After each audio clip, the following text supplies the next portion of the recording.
ٹھیک ہے۔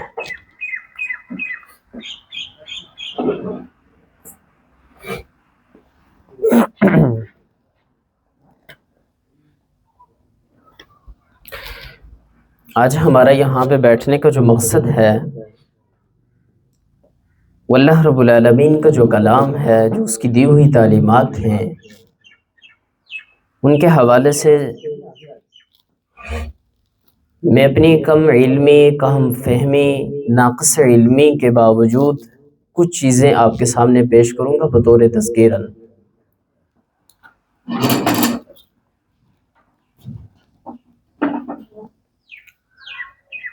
یہاں پہ جتنی بھی شخصیات موجود ہیں وہ مجھ سے زیادہ اہل علم ہیں، پڑھے لکھے ہیں، دینی علوم سے وابستہ ہیں، لیکن یہاں پہ میری بات کرنے کا صرف اور صرف مقصد یہ ہے کہ جس طرح سے قرآن مجید فرقان حمید کے اندر اللہ رب العالمین نے فرمایا کہ فذکر انما انت مذکر، کہ محمد صلی اللہ علیہ وسلم آپ نصیحت کیجئے، بے شک تو آپ مذکر ہیں، آپ نصیحت کرنے والے ہیں۔ اور پھر دوسرے مقام پر فرمایا کہ فذکر ان نفعت الذکریٰ، کہ محمد صلی اللہ علیہ وسلم بس آپ تو تذکیر کیجئے، آپ تو نصیحت کیجئے۔ اور یہ جو نصیحت کا عمل ہے، یہ جو تذکیر کا عمل ہے، یہ جو یاد دہانی کا عمل ہے، یہ اہل ایمان کو نفع پہنچاتا ہے۔ تو سب سے پہلے ہمارے یہاں بیٹھنے کا ایک مقصد تو بالکل واضح ہو گیا کہ یہ صرف اور صرف کوئی کلاس نہیں ہے، بلکہ اس کا مقصد صرف اور صرف تذکیر ہے، ایک دوسرے کو یاد دہانی کرانی ہے،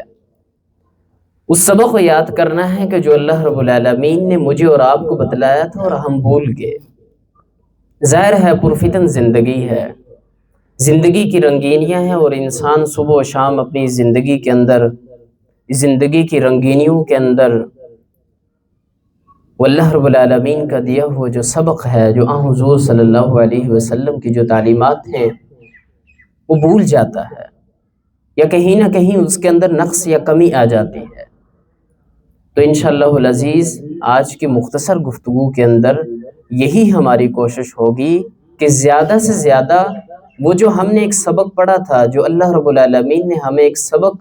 دیا تھا، ایک درس دیا تھا، ایک پیغام دیا تھا، اس کی تذکیر ہو جائے، اس کی یاد دہانی ہو جائے۔ سورہ بنی اسرائیل کی آیت نمبر 23 میں نے آپ کے سامنے تلاوت کی ہے۔ اللہ رب العالمین فرماتے ہیں اعوذ باللہ من الشیطان الرجیم وَقَضَى رَبُّكَ أَلَّا تَعْبُدُوا إِلَّا إِيَّاهُ وَبِالْوَالِدَيْنِ إِحْسَانًا، اور فیصلہ کیا ہے آپ کے رب نے اللہ تعبدوا الا ایہ، کہ بندگی نہ کرو تم مگر صرف اور صرف اللہ رب العالمین کی ذات کی۔ وَبِالْوَالِدَيْنِ إِحْسَانًا، اور والدین کے ساتھ احسان کرو، حسن سلوک کے ساتھ پیش آؤ۔ آیت کا یہ جو متن ہے بالکل واضح کہ اس کے جو تعلیمات ہیں وہ مجھے اور آپ بالکل واضح ایک پیغام دیتی ہیں کہ اللہ رب العالمین نے اس آیت مبارکہ کے اندر، اس متن کے اندر دو چیزوں کا حکم دیا ہے۔ پہلی چیز کون سی ہے؟ اللہ تعبدوا الا ایہ، کہ تم اللہ رب العالمین کے علاوہ کسی اور کی بندگی مت کرو۔ اب یہاں پہ ایک نکتہ ہے کہ اللہ رب العالمین نے پورے قرآن مجید فرقان حمید کے اندر لفظ قضا کا جو استعمال کیا ہے وہ یہاں پہ بڑے انوکھے انداز کے ساتھ ہوا ہے۔ اللہ رب العالمین نے اپنے بندوں کو تعلیمات دی ہیں تو یہ کہا کہ یا ایھا النبی، اے نبی آپ کہہ دیجئے کہ اطیعوا اللہ و اطیعوا الرسول۔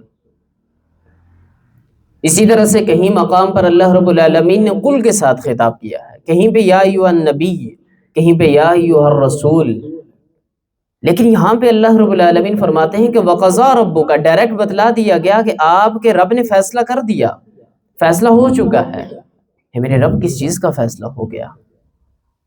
تو اللہ رب العالمین فرماتے ہیں کہ اللہ تعبدوا الا ایہ، سب سے پہلا جو فیصلہ ہو چکا ہے وہ یہ ہے کہ تم اللہ کے علاوہ کسی اور کی بندگی نہ کرو۔ بندگی کسے کہتے ہیں؟ بندگی کے اوپر ظاہر ہے میں نے تفصیل سے بات کرنی نہیں، لیکن اختصار کے ساتھ ذکر کروں گا کہ بندگی کس کو کہتے ہیں۔ آج ہم جس چیز کو بندگی سمجھتے ہیں کہ ہم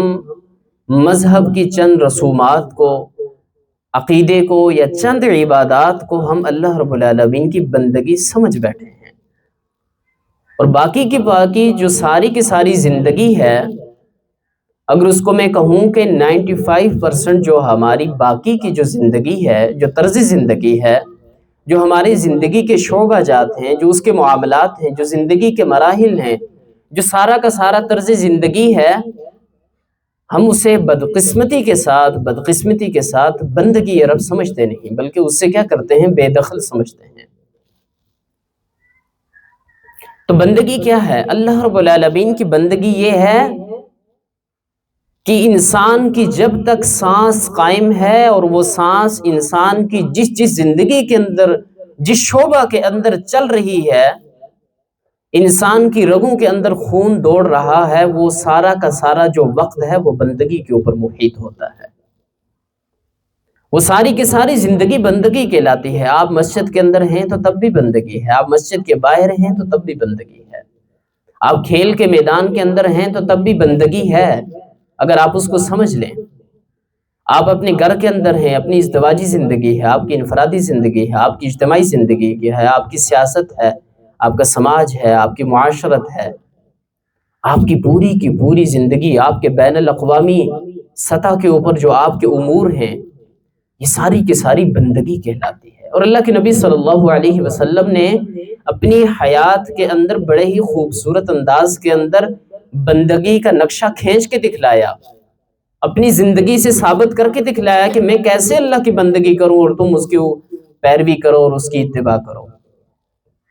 تو بہرحال پہلی چیز جو اللہ رب العالمین نے جس کا فیصلہ کر دیا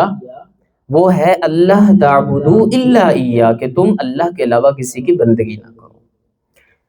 دوسری جو چیز کہ جو آج کا ہمارا موضوع ہے اور سب سے مرکزی نقطہ ہے، وہ ہے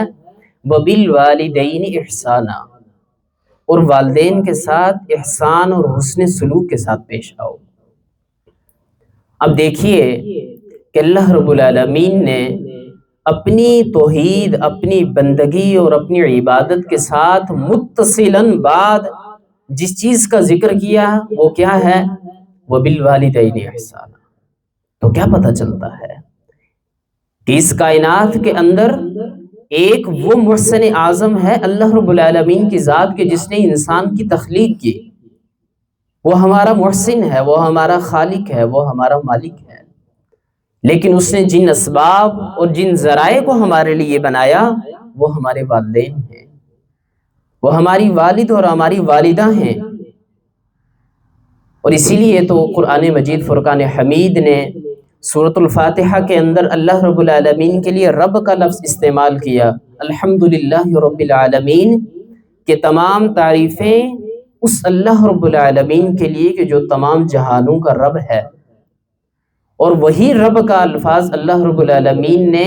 والدین کے لیے بھی استعمال کیا، رب ارحمہما کما ربیانی صغیرا، کہ اپنے والدین کے لیے جب دعا کرو تو کیا کرنی ہے کہ ہے میرے رب ان دونوں پر رحم فرما، کما ربیانی، کہ جس طرح سے ان دونوں نے مجھے پالا۔ تو رب کا الفاظ اللہ جل شانہ کے لیے بھی ہے اور انسان کے جو والدین ہیں اس کے لیے بھی۔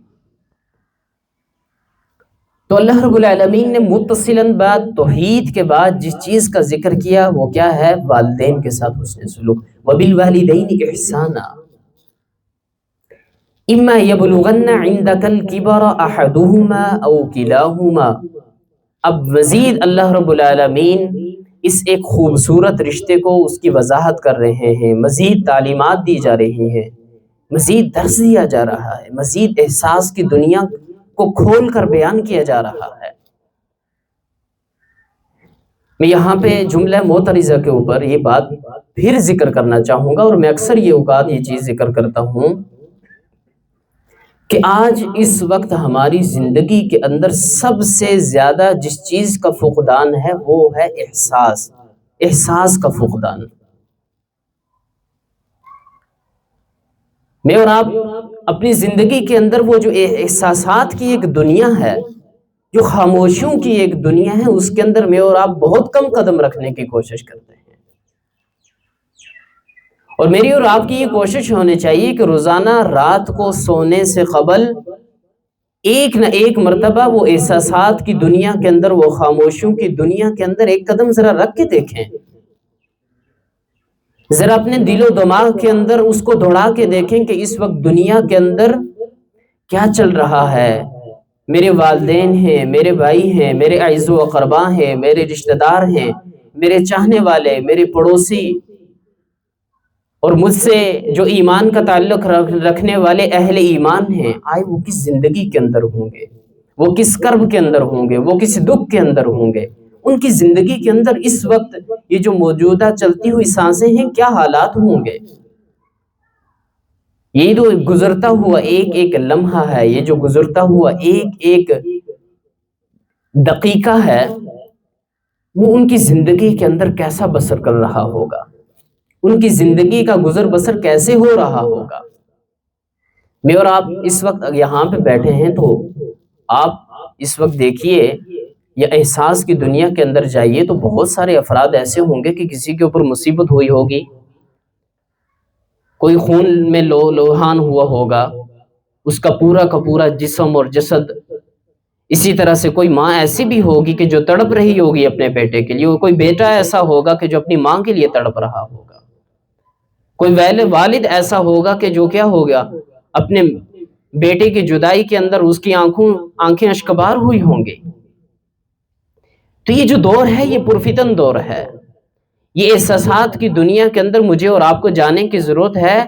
اور اپنی نگاہ کو، اپنے دل و دماغ کو وہاں پہ جانے کے لیے ایک اپنے دل کے اوپر ایک کاری ضرب لگانے کی ضرورت ہے، یہ احساس پیدا کرنے کی ضرورت ہے۔ احساس کی دنیا کے اندر جانے کے بعد مجھے اور آپ کو یہ معلوم ہوگا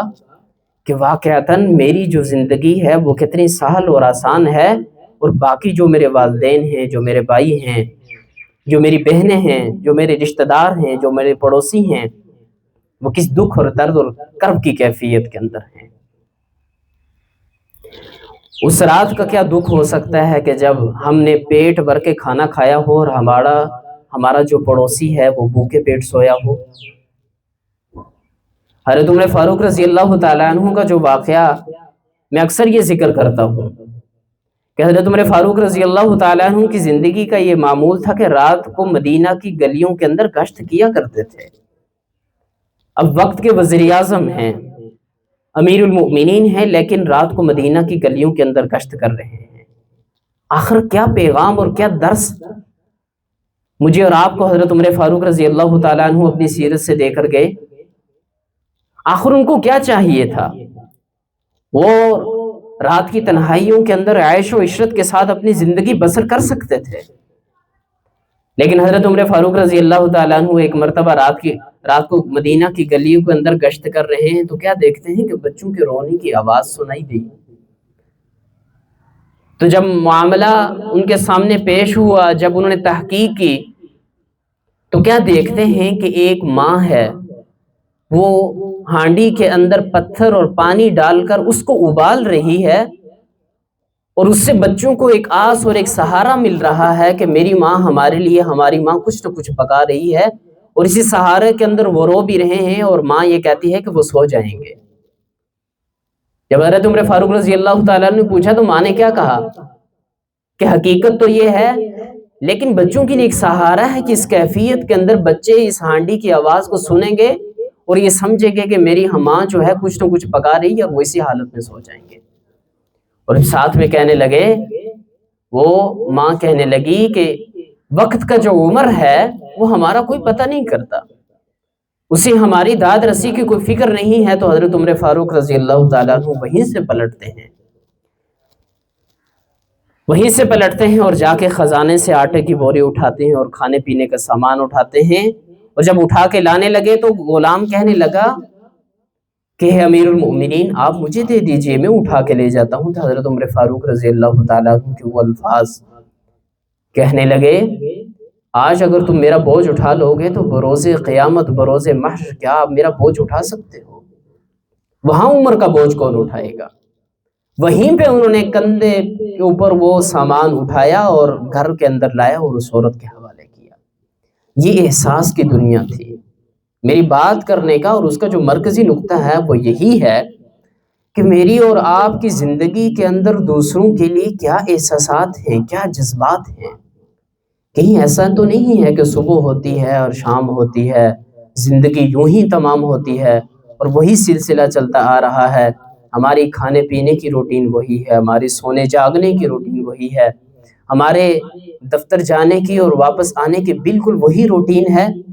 نہ ہم اپنے والدین سے اس طرح سے الفت اور محبت سے بات کر رہے ہیں، نہ بہن بھائیوں کے ساتھ، نہ عزیز و اقربا کے ساتھ، نہ پڑوسیوں کے ساتھ، نہ اپنے متعلقین کے ساتھ، نہ اپنے رشتہ داروں کے ساتھ۔ تو اللہ رب العالمین نے اپنی توحید کے بعد سب سے زیادہ جس چیز کا ذکر کیا اور محسن قرار دیا وہ ہمارے والدین ہیں۔ اور اللہ رب العالمین نے اس چیز کو مزید بیان کیا، اما یبلغن عندک الکبر احدہما، اے اہل ایمان اگر تمہارے والدین میں سے کوئی ایک یا دونوں بڑھاپے کی زندگی کو پہنچ جائیں،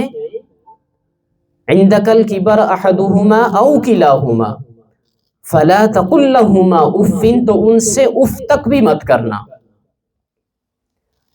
یعنی کہ اللہ رب العالمین نے نافرمانی کا سب سے کم درجہ بتلا دیا کہ اف جو ہے سب سے کم درجہ ہے،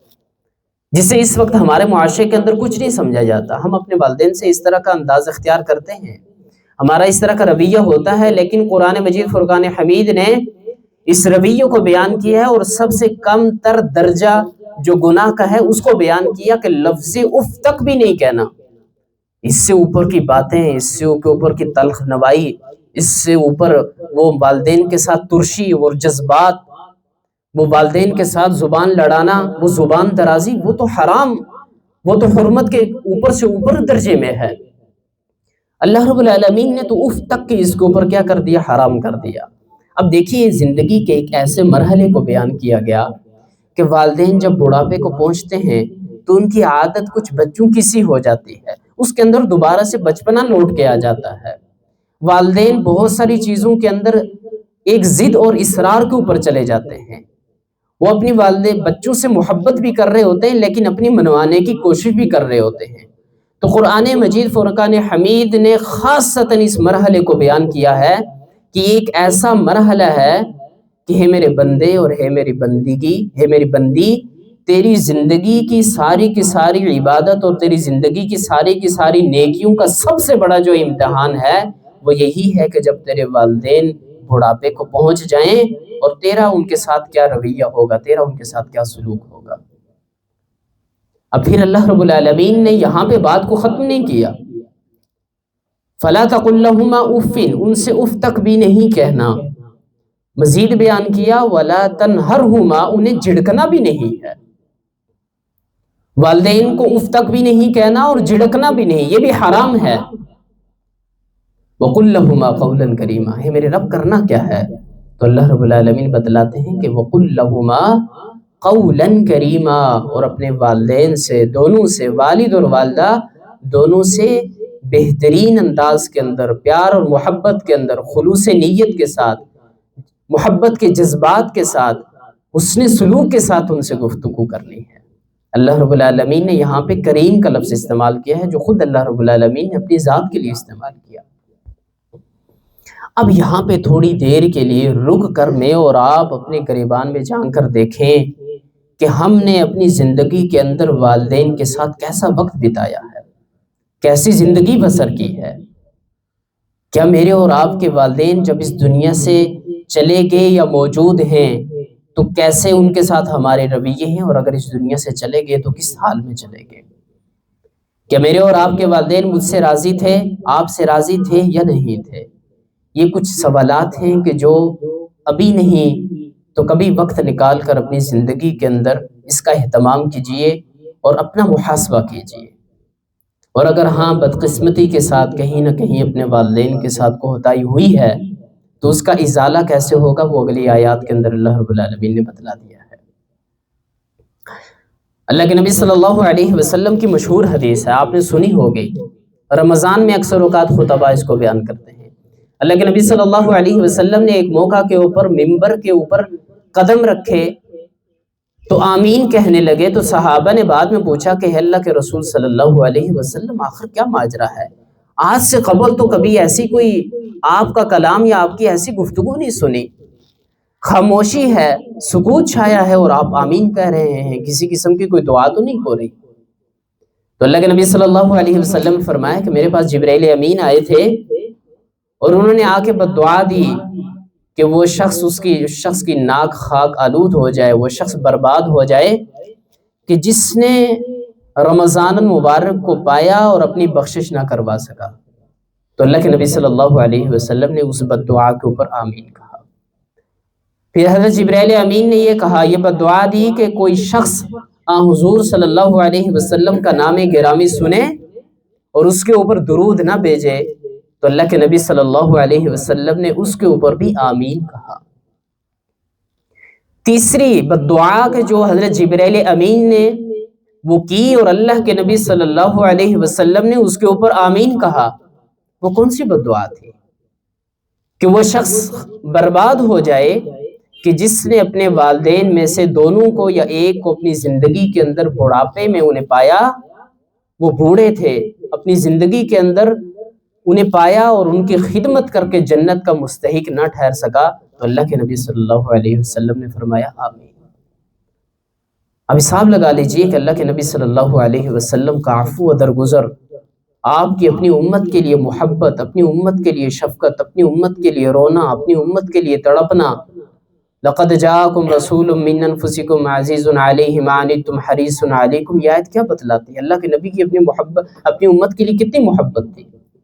لیکن ایک ایسا موقع ہے کہ اپنی امت کے لیے بد دعا کی گئی اور اللہ کے نبی صلی اللہ علیہ وسلم نے اس کے اوپر آمین کہا۔ یہ حدیث اللہ کے نبی صلی اللہ علیہ وسلم کا یہ فرمان، یہ حدیث مجھے اور آپ کو جھنجھوڑنے کے لیے کافی ہے۔ اور اللہ رب العالمین کا یہ جو کلام ہے کہ بالکل توحید کے بعد متصلاً بعد جس چیز کا اللہ رب العالمین نے فیصلہ کر دیا وہ والدین کے ساتھ حسن سلوک، یہ مجھے اور آپ کو جھنجھوڑنے کے لیے اور پیغام دینے کے لیے کافی ہے، یہ میری اور آپ کی زندگی کو سنوارنے کے لیے کافی ہے۔ تو بات یہ کر رہے تھے کہ والدین اگر اس دنیا سے چلے گئے تو کیا کرنا ہے؟ وَخْفِضْ لَهُمَا جَنَاحَ الذُّلِّ مِنَ الرَّحْمَةِ، ابھی بات یہ چل رہی ہے کہ زندگی کے اندر ان کے لیے اپنے بازو، جناح اصل میں پرندے کے بازو کو کہتے ہیں،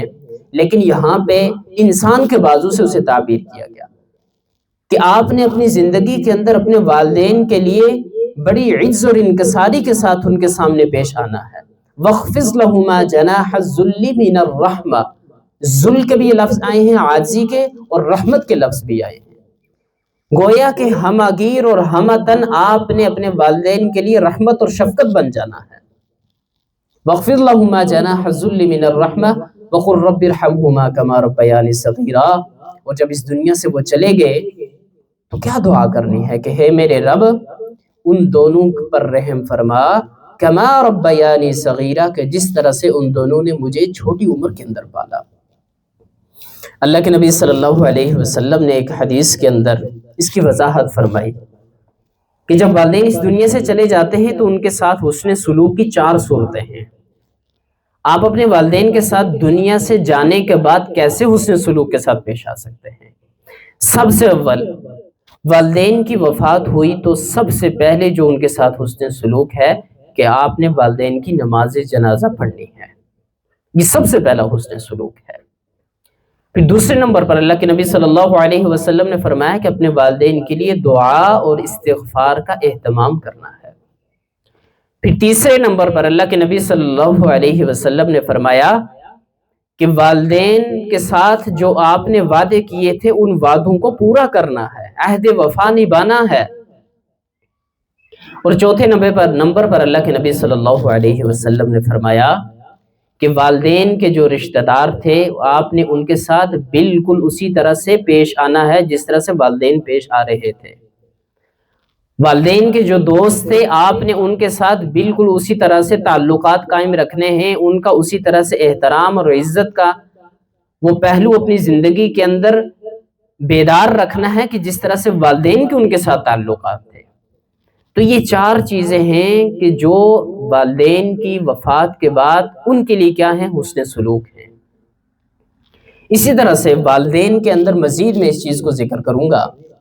کہ والدین کے اندر آپ کے اساتذہ کا بھی شمار ہوتا ہے۔ جو آپ کے اساتذہ ہیں وہ آپ کے روحانی والدین ہیں ایک طرح سے، ان کے ساتھ بھی انتہائی شفقت اور محبت اور عقیدت والا جذبہ یہ اسی پہلو کے اندر داخل ہوتا ہے۔ آج کیا ہے، والدین جب بوڑھے ہو جاتے ہیں، بدقسمتی کے ساتھ میرے اور آپ کے علم میں ہے کہ ہمارے ہاں اولڈ ہاؤسز کا قیام ہے۔ والدین بوڑھے ہو گئے تو اب ہم ان سے تنگ ہو رہے ہیں، اچھا والدین کھانسی کر رہے ہیں، مجھے دقت پیش آ رہی ہے، ہمارے گھر کا ماحول خراب ہو رہا ہے، بچے ڈسٹرب ہو رہے ہیں۔ تو یہ جتنی بھی خرافات ہیں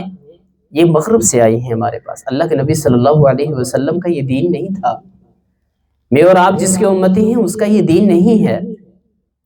اور عرب کے اندر چلے جائیں تو وہاں بھی بیت العجائز کے نام سے اس طرح کے بیت قائم ہیں، یعنی کہ جب والدین بوڑھے ہو گئے، وہ عاجز ہو گئے، وہ بزرگ ہو گئے، تو اب انہیں اپنے گھر سے رخصت کر کے آپ اس ہاؤس کے اندر، اس اولڈ ہاؤس کے اندر، بیت العجائز کے اندر آپ کیا کر رہے ہیں؟ وہاں پہ ان کے آپ انہیں انٹری کروا رہے ہیں کہ جس والد نے آپ کی انگلی پکڑ کر پوری زندگی آپ کو چلایا ہو، جس ماں نے آپ کو 9 ماہ تک اپنے درد اور کرب کی کیفیت کے ساتھ اپنے بطن کے اندر رکھا ہو، اپنے رحم کے اندر رکھا ہو، پھر ساری کی ساری زندگی آپ کو اپنا نوالا منہ سے چھوڑ کر آپ کو کھلایا ہو، اور جب وہ بوڑھے ہو گئے، وہ بے بس ہو گئے، بے سہارا ہو گئے، آپ انہیں کیا کر رہے ہیں؟ بیت العجائز اور اولڈ ہاؤس کی طرف آپ ان کا رخ کر رہے ہیں۔ یہ کیسی انسانیت ہے؟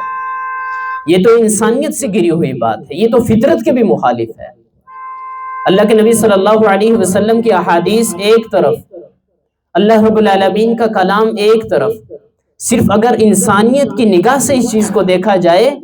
تو جانور بھی خدا کی قسم اس طرح سے نہیں کرتے کہ وہ اپنے والدین کو جب بوڑھے ہو جائیں اور اس طرح سے ان کے ساتھ رویہ اختیار کریں۔ گویا کہ آج اگر ہمارے معاشرے کے اندر کوئی گھر اس کام کا مرتکب ہے، اس فعل کا مرتکب ہے، تو وہ انسانیت سے بھی گرا ہوا ہے، وہ فطرت سے بھی گرا ہوا ہے۔ یہ والدین کے ساتھ حسن سلوک تو یہ فطرت کا پیغام ہے، والدین کے ساتھ محبت اور الفت تو یہ تو انسانیت کا درس ہے، دین اسلام تو بات کی بات ہے۔ تو لہٰذا مجھے اور آپ کو اپنے والدین کے ساتھ محبت اور الفت، اور سب سے زیادہ اس عمر کے اندر انسان والدین کے جو احساسات ہیں، جو ان کا رویہ ہے، وہ اس چیز کو نوٹ کرتے ہیں کہ میرا بیٹا دفتر سے آیا اور کس رویے کے ساتھ مجھ سے اس نے سلام کیا، اور مجھ سے کلام کیا، اور کس انداز کے ساتھ مجھ سے گزر کے چلا گیا، مجھ سے جو بات کرتا ہے، جو مجھ سے ہم کلام ہوتا ہے، وہ کس انداز کے اندر ہوتا ہے۔ والدین ایک ہی چیز کو محسوس کرتے ہیں، والدین کچھ کہہ نہیں پاتے، لیکن اپنے دل کے اندر ان کو کیا ہوتی ہے؟ وہ گھٹن ہوتی ہے، ایک تکلیف ہوتی ہے، ایک کرب ہوتا ہے کہ میرا بیٹا کہ جسے میں نے ساری کی ساری زندگی پالا، سارے کے ساری مال و دولت میں نے اس کے حوالے کیا، آج وہ مجھے میری زندگی کے اندر کس طرح سے مجھ سے پیش آ رہا ہے۔ تو لہٰذا احساسات کی دنیا کے اندر مجھے اور آپ کو جانے کی ضرورت ہے، اپنا محاسبہ کرنے کی ضرورت ہے۔ یہ میرے ٹوٹے پھوٹے الفاظ تھے، ایک میری سعی اور ایک کوشش تھی کہ کہیں نہ کہیں کسی نہ کسی طرح سے ہم اپنے اندر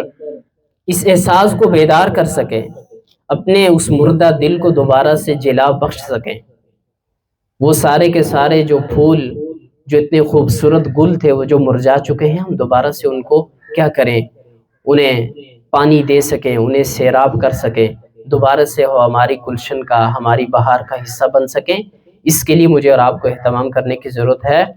اور یہ بات میں پہلے بھی ذکر کر چکا ہوں کہ جن کے والدین اس دنیا سے چلے گئے ہیں، ان کے لیے حسن سلوک کیا ہے، اس کی بھی صورتیں ہیں۔ اللہ رب العالمین نے ایک ایسا بہترین خوبصورت انداز دیا ہے، اور ایک بہترین اس رشتے کے لیے خدمت کا ایک سبب اور ایک ذریعہ بنایا ہے کہ ان کی وفات کے بعد بھی آپ ان کے ساتھ حسن سلوک کر سکتے ہیں. ان کے لیے دعا کیجئے،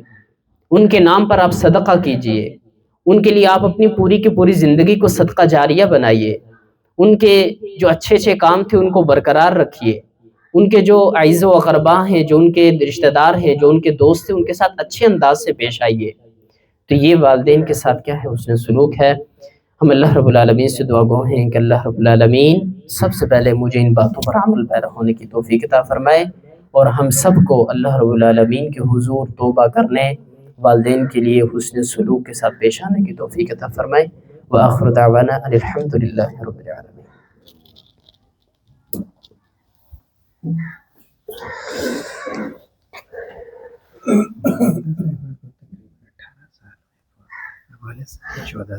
اچھا ان کے لیے جو بھی بھائیوں کے لیے باقی